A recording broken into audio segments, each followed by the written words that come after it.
நம்மளோட பன்னு எவ்வளோ சாஃப்டாக ரெடி ஆயிடுச்சுன்னு பாருங்கள். இப்போ எடுத்து வச்சுக்கோங்க.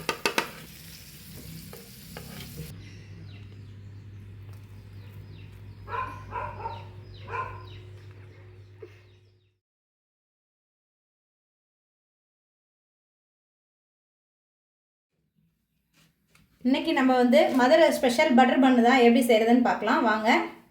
பட்டர் பன்னு செய்கிறதுக்கு நான் இன்றைக்கி 4 பன் எடுத்திருக்கேன். அது கூடவே ஒரு 50 கிராம் அளவுக்கு பட்டர் எடுத்திருக்கேன், பால், சர்க்கரை. இப்போ இது 4 பொருள் தான் இதுக்கு தேவை. ஃபஸ்ட்டு பன்னை கட் பண்ணி எடுத்துக்குவோம்.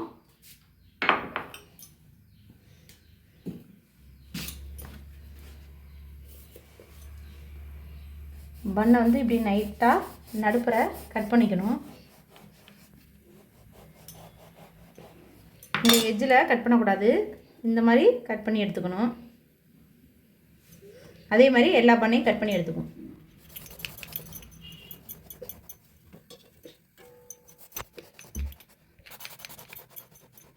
இப்போ நம்ம எல்லா பண்ணையும் இது மாதிரி கட் பண்ணி எடுத்தாச்சு. இப்போ இதில் லைட்டாக பட்டரை அப்ளை பண்ணிக்குவோம்.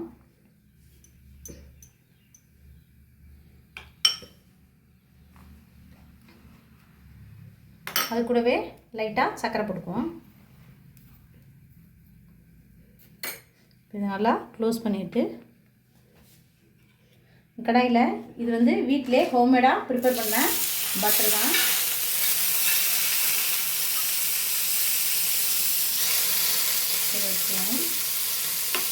அதே மாதிரி எல்லா பன்லையும் இந்த மாதிரி பட்டரு தடவிக்கும்.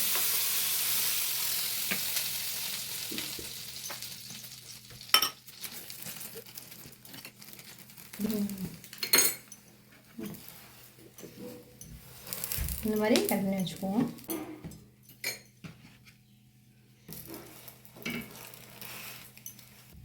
இப்போ இதையும் வச்சுக்குவோம். இப்போ இது கூடவே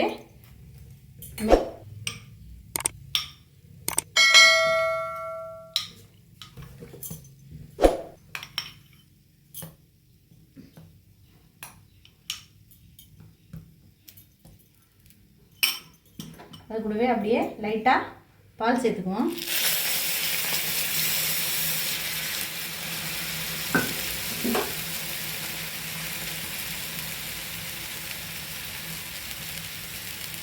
இப்போ இந்த சைடு அதே மாதிரி திருப்பி போட்டுக்குவோம்.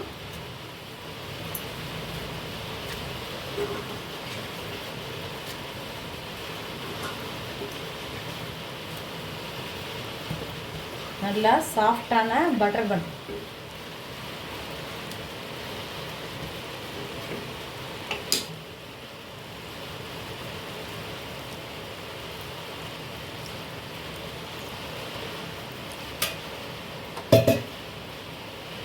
அப்படியே பின்னாடி திருப்பி போட்டு லைட்டாக ஃபுல்லாக எல்லா இடத்துலையும் பால் படுற மாதிரி அப்ளை பண்ணிக்குவோம். இப்போ நல்லா சாஃப்டாக வரும் பாருங்கள். இப்போ இந்த சைடு அப்படியே திருப்பி விட்டுக்குவோம். எவ்வளோ சாஃப்டாக இருக்குது பாருங்கள். அவ்வளோதாங்க, நம்மளுடைய சுவையான மதுரை ஸ்பெஷல் பட்டர் பன்னு ரெடி ஆயிடுச்சு.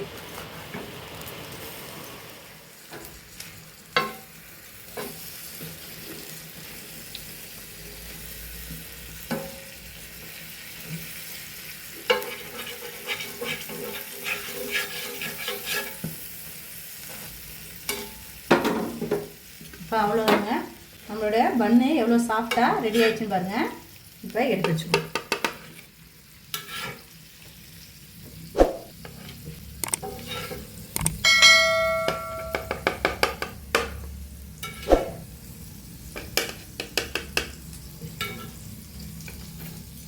இது மேலால் அப்படியே லைட்டாக அந்த ஹீட்லேயே பட்டர் லைட்டாக அப்ளை பண்ணிவிட்டு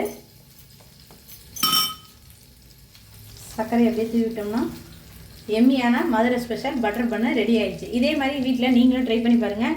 இந்த ரெசிபி பிடிச்சிருந்துச்சுன்னா லைக் பண்ணுங்கள், ஷேர் பண்ணுங்கள், மறக்காம பண்ணிடுங்க.